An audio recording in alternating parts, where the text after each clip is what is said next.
Welcome. Thank you for joining us today as we discuss the SBA's Paycheck Protection Program, especially the forgiveness portion of that.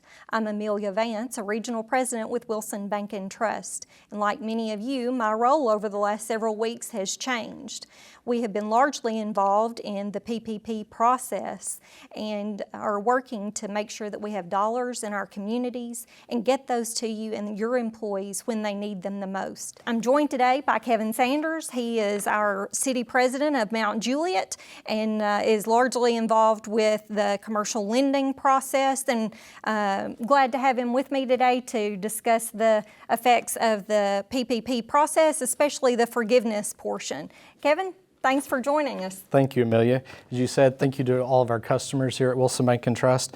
You've been so patient and understanding as we digest all the information that's coming down from the SBA almost on a daily basis, and just very appreciative of you for your grace and your understanding during this tough time for all of us.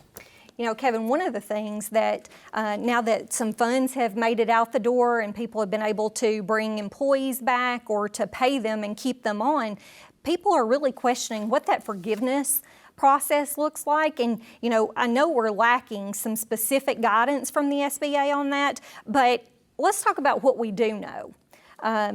How long do they have to use the funds once they've received them? Right. It begins with an 8-week period once they receive the funds. So they need to start using their funds within the day that they receive the funds and go for the next 8 weeks. Right, and I know we've had a lot of questions as well about how can we use those funds. So 75% of those need to be used for payroll purposes, and payroll purposes can really include a variety of areas. That's correct. Payroll purposes can include, of course, payroll, insurance benefits, retirement benefits, and also state and local taxes assessed on the compensation, so variety. Payroll isn't the only part that a business pays, and so there's 25% of what those funds may be used for that can go to non-payroll items such as mortgage interest, utilities, lease expense, or rent payments. And so what happens, though, if a customer doesn't use them in accordance with the SBA guidance? Right. The guidance that we're getting is the loan might not be forgiven.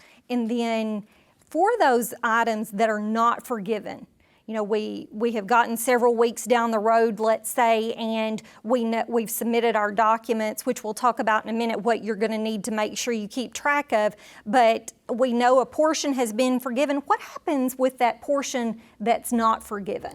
Right. That is a loan, and it is a loan at a 1% interest rate. Right. And so the first 6 months of the loan, actually, there's no payment required. Interest is still accruing, though, on that. And so any portion that's outstanding after that first 6 months where there's no payment but interest is still accruing is then amortized over the remaining 18 months of the loan. And customers are expected to make those payments monthly just like they would with any other loan. That's right. It is a 24-month term loan. So, Kevin, as we promised, share with us what some key factors are that people should keep in mind so that they can really maximize the opportunity for the forgiveness portion of this loan. Right. We want to keep the level of your staff the same as it was as of February 15th. And then also your payroll, making sure that it's not been reduced by more than 25% as well. So that is also key. And then make sure that you rehire anybody that's been laid off or furloughed during that time period too. You know, whenever we really think about what the spirit is behind this program, it was to keep our employees at work. It was to keep our economies moving even though the virus was impacting maybe how we did business.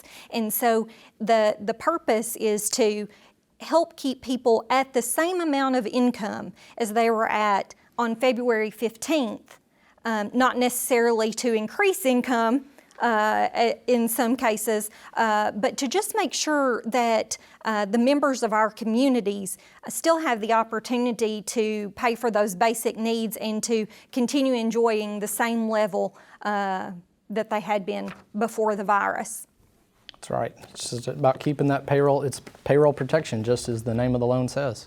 Documentation is also going to be key whenever we think about forgiveness. And whenever I think about documentation and how those might look a little bit different this time with this part than what we may ordinarily keep, what are you seeing or hearing that might be important for our customers to know? Sure. Just make sure you keep a ledger of every expense that you use these funds for. That's what we think is going to be important. The SBA has said just making sure that keeping a ledger and detailed records and being able to support documentation to support those records as well too. So it's not necessarily about keeping a separate account and depositing just those funds in there, although if that is how you're most comfortable, then certainly we can help facilitate that. But it's really about keeping documentation and knowing exactly how the money that you received is being spent, and also spending it over the period of the 8 weeks, not waiting until the very end, because whenever they look back at that they're going to want to see, we had this many employees on February 15th. We have this many employees now. Their average payroll is the same.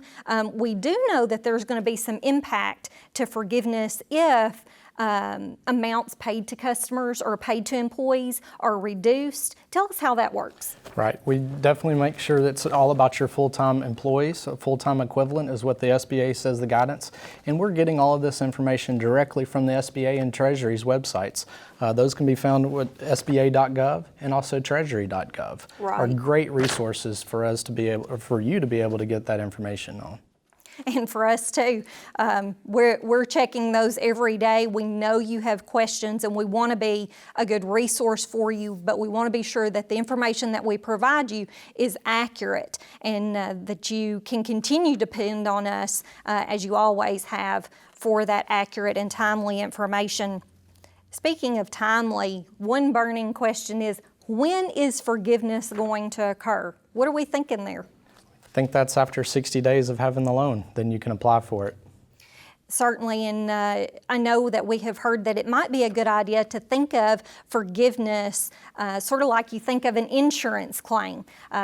You file the claim, you supply the documentation, you wait for the process to go through, so it's not, I've gotten the money, I've done what you asked me to, now forgive me immediately. We know that much like the process at the beginning, there's going to be a process at the end, and SBA has worked really hard to get the funds in the hands as soon as possible, but there's even been a process to that. We continue to receive updated guidance, and so we expect kind of the same thing with the forgiveness portion too. Right, so definitely says in the guidance that the bank has up to 60 days once they submit the application for forgiveness, and we know there's going to be a lot of volume, so we ask just in the application process some patience and understanding as we go through the forgiveness process. If I was to sum this up, I would suggest that you keep very detailed records and also pay attention to both the SBA and the Treasury's websites, as these are invaluable resources for both us as bankers and you as a borrower.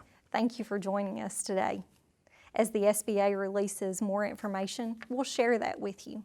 We appreciate your commitment to our communities and to your employees, and we wish you the very best.